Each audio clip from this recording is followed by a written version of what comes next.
یا ایھا الانسان، اے انسان، انک راجع الی ربک قدحا فملاقیہ۔ یہ بہت اہم نفسیاتی حقیقت ہے، یہ آگے چل کر سورہ بلد میں بھی آئے گی کہ ہر انسان کو مشقت میں پیدا کیا گیا ہے۔ ہر انسان کے لیے دنیا جو ہے دارالمحن ہے، اگرچہ مشقتوں کی نوعیت جو ہے اس میں فرق ہے۔ کسی کی جسمانی مشقت زیادہ ہے، وہ کسی چلائی ہے، اس نے اینٹیں ڈھوئی ہیں، ہل چلایا ہے، پھر وہ رات کو ایسا سوتا ہے کہ اس کو صبح کی خبر دیتا ہے، اسے اس وقت بے چینی کوئی نہیں ہوتی۔ کسی کی ذہنی ہے، مل کا مالک ہے، بیٹھا ہوا ہے، پرابلم ہے، وہ رات کو بھی پیچھا نہیں چھوڑتے وہ پرابلمز۔ پھر اسے ہپنوٹکس چاہیے، اسے کوئی اور سیڈیٹس چاہیے، کسی طرح کی چیزیں، اینٹی ڈپریسنٹس چاہیے۔ ساری جو آج دنیا میں سب سے بڑی مارکیٹ جو ہے میڈیسنز میں، وہ ان دوائیوں کی ہو چکی ہے امریکہ میں۔ جو سب سے مہنگی دوائیاں وہ یہ ہیں امراض ذہنی کی۔ کن کو ہوتے ہیں یہ؟ عام طور پر جن لوگوں کے ہاں ایفلوئنس ہے۔ تو معلوم ہے کہ ہر ایک کے لیے خوف ہے۔ پھر یہ کہ کسی کو کوئی غم ہے، کسی کو کوئی غم ہے۔ عام آدمی یہ سمجھتا میں پیدل چل رہا ہوں، اس کے پاس سائیکل ہے، یہ بڑا اچھا ہے، بہت عمدہ ہے۔ اس سائیکل والے سے پوچھئے، اسے نظر آتا ہے کار پہ جاتا ہوا، اس کو اس کی جلن ہو رہی ہے۔ کار والا جو ہے وہ دیکھتا ہے کہ مجھ سے بہت زیادہ نئے ماڈل کی کار پہ گیا ہے، نئی کار پر ڈاٹا ہوا، اسے اس کی کوفت ہو رہی۔ تو کوفت اور یہاں پہ رنج اور محن، جس کو کہا ہے کہ قید حیات و بند غم اصل میں دونوں ایک ہیں، موت سے پہلے آدمی غم سے نجات پائے کیوں؟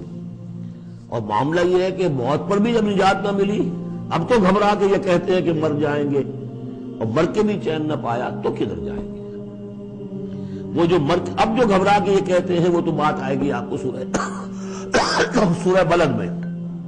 قید حیات و بند غم اصل میں دونوں ایک ہیں، موت سے پہلے آدمی غم سے نجات پائے کیوں؟ یہ سورہ بلد میں ہے۔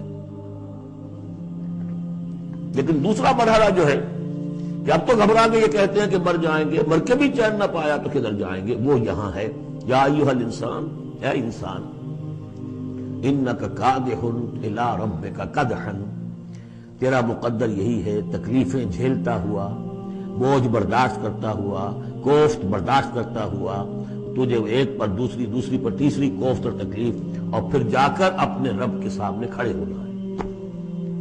ملاقی، اب جو بار برداری کے حیوان ہیں، بیل ہے جتا ہوا ہے، اب جتائے رکھیے، اسے رہٹ میں لگا لیا آپ نے اس کو کسی اپنے ہل میں جوت لیا، اس کے بعد اس سے حساب کتاب تو کوئی نہیں۔ حضرت ابوبکر کہا کرتے تھے عجیب کیف کے عالم میں، کاش کہ میں ایک چڑیا ہوتا جو درختوں پر چہچہا رہی ہے، اس سے کوئی محاسبہ نہیں۔ کاش کہ میں گھاس کا ایک تنکا ہوتا جو جلا دی جاتی ہے، ختم ہو جاتی ہے، اس سے محاسبہ کوئی نہیں، پوچھ گچھ کوئی نہیں۔ یہاں ہے محاسبہ۔ یا ایھا الانسان انک کادح، مشقتیں بھی جھیلو، صدمے بھی جھیلو، بوجھ بھی اٹھاؤ، اینٹیں بھی ڈھو، اور جو بھی کرنا، قلم کی گھس گھس کرو، بیٹھو، جاؤ 3 جگہ 4 جگہ مطلب کرو، اور مریضوں کی خدمتیں کرو، اور پھر یہ کہ سب کچھ کر کے پھر ایک دن کھڑے بھی ہو جانا ہے۔ اب جاؤ ذرا حساب کتاب۔ لن تزول قدم ابن آدم حتی یسأل عن 5، ابن آدم کے قدم ہل نہیں سکیں گے جب تک کہ 5 چیزوں کا حساب نہ لے لیا جائے۔ عن عمرہ فیما افناہ، حساب دو عمر کا، 80 برس کی عمر دی تمہیں، کہاں فنا کی؟ خاص طور پر وعن شبابہ فیما ابلاہ، شباب، جوانی، قوتوں کا، امنگوں کا دور، وہ کہاں گلائی تھی جوانی؟ وعن مالہ من این اکتسبہ وفیما انفقہ، مال کا حساب دو، کہاں سے کمایا تھا، حلال سے کہ حرام سے، اور کہاں خرچ کیا تھا، عیاشیوں میں، عللوں تللوں میں، یا ادائے حقوق میں۔ وَأَمَّا عَلِمَ فِيمَا عَلِمَ، اما عمل فیما علم، اور 5واں سوال سب سے مشکل ہے، جو علم حاصل ہوا تھا اس میں عمل کتنا کیا؟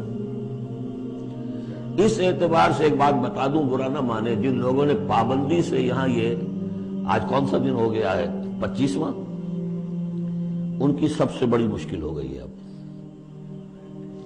سب سے بڑی مشکل اب ان کی ہے۔ اما عمل فیما علم، جو علم حاصل ہوا ہے اس میں عمل کا حساب کتاب ہوگا۔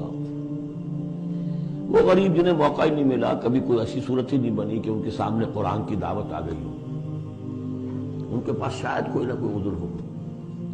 ان کے عذر کا حصہ جائے گا ان پر جن کے ذمہ تھا کہ قرآن کی پہنچایا نہیں پہنچایا. لیکن یہ ہے کہ جن تک یہ بات پہنچ گئی انہیں سمجھ لینا چاہیے کہ بہت سخت ہے معاملہ.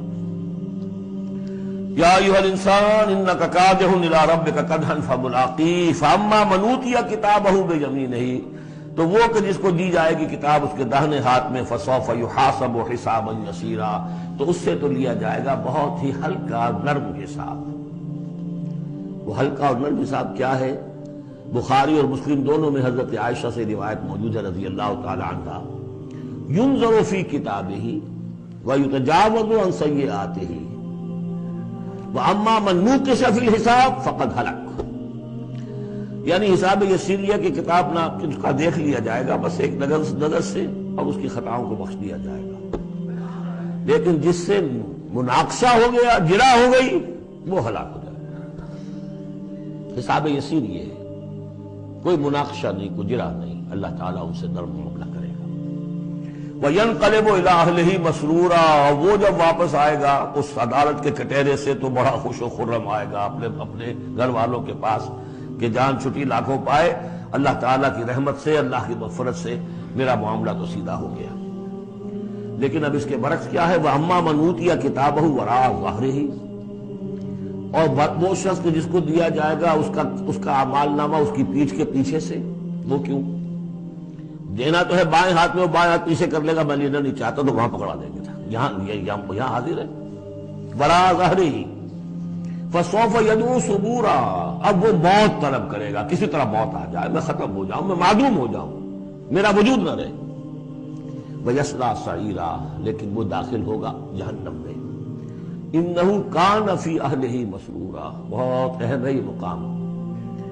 وہ اپنے اہل و عیال میں بڑا خوش و خرم رہا ہے زندگی میں، دنیا میں، حرام سے دن بھر کی محنت کر کے. دیکھیے ایک بات آپ کو بتا دوں، اگر آپ اللہ کے دین کا حق ادا نہیں کر رہے تو چاہے 100% حلال سے کما رہے ہیں، حرام کھا رہے ہیں، اس لیے کہ اللہ کے دین کا حق آپ نے ادا نہیں کیا. وہ جو غصب کیا جا رہا ہے اللہ کا حق، وہ کہاں جائے گا جب تک کہ آپ وہ حق ادا نہ کریں جو دین کا ہے. اس اعتبار سے سمجھ لیجیے حرام اور حلال یہی نہیں ہے، حرام اور حلال کے بڑے مراتب ہیں. ایک حرام خور وہ ہے جو سور کھا رہا ہے، آپ نے کہا بہت یہ تو چھی سور کھا رہا ہے، حرام سب کو معلوم. ایک وہ ہے جو کھا رہا ہے بکری کا گوشت، بکری بھی خود ذبح کی ہے تاکہ قصائی کا بھی معاملہ کو خراب نہ ہو جائے، لیکن یہ کہ وہ بکری خریدی ہے کسی کی جیب کاٹ کے، تو کیا کھا رہا ہے؟ حلال کے حرام. اس کو بڑھاتے جائیے. باطل کے غلبے کے تحت سانس لینا بھی حرام ہے. یہ ریکنسائلڈ، تم نے باطل کو تسلیم کر لیا، ذہن قلبن طاغوت کو تسلیم کر لیا ہے، تمہارا جینا حرام، تمہارا سانس حرام. الا یہ کہ تن من دھن، اپنی صلاحیتوں کا صرف منیمم رکھا جائے اپنے لیے اور میکسیمم جو ہے خرچ کر دیا جائے اس نظام کو بدلنے کے لیے، وہ اس کا کفارہ ہو جائے. ورنہ یہ کہ وہ آپ ناپ تول کر کے تو حلال کھا رہے ہیں، لیکن جس نظام باطل کی آپ چاکری کر رہے ہیں، جس کی ملازمت کر رہے ہیں، جسے سپورٹ کر رہے ہیں، بڑی تنخواہ ملی ہے، ورلڈ بینک کی کسی برانچ میں جو ہے مینیجر لگ گئے ہیں، کس نظام کو آپ چلا رہے ہیں؟ بہرحال وہ بات لمبی ہو جائے گی. لیکن وہ دنیا میں خوش و خرم تھا، اچھا کھلا رہا تھا، دودھ ملائی ربڑی اپنے بچوں کو، ہر وقت آ رہا ہے تو نئی چیزیں لے کر آ رہا ہے، ولایت سے آ رہا ہے تو ایک ایک بچے کو بلا کر تمہارے لیے یہ لایا ہوں، تمہارے لیے یہ لایا ہوں. وہ دنیا میں وہ خوشیاں لے آیا، اب یہاں کچھ نہیں ہے. وہ اللہ کا بندہ جو دنیا میں ڈرتا رہا، انا کنا فی اہلنا مشفقون، ہم تو ڈرتے تھے کیا ہوگا اللہ کے حضور میں روز کھڑا ہونا ہوگا. ان کے لیے یہاں آیا ینقلب الی اہلہ مسرورا، اب وہ لوٹے گا اللہ کی عدالت کے کٹہرے سے اپنے گھر والوں کی طرف تو خوش و خرم ہوگا. اور یہ جو ہے یہ دنیا میں خوش و خرم رہا تھا اپنے اہل و عیال میں. انہ کان فی اہلہ مسرورا انہ ظن ان لن یحور، اس کو گمان یہ ہو گیا تھا کہ لوٹ کر آنا نہیں ہے، ہمارے پاس آنا نہیں. بلا کیوں نہیں، ان ربہ کان بہ بصیرا، یقیناً اس کا رب تو اسے دیکھ رہا تھا.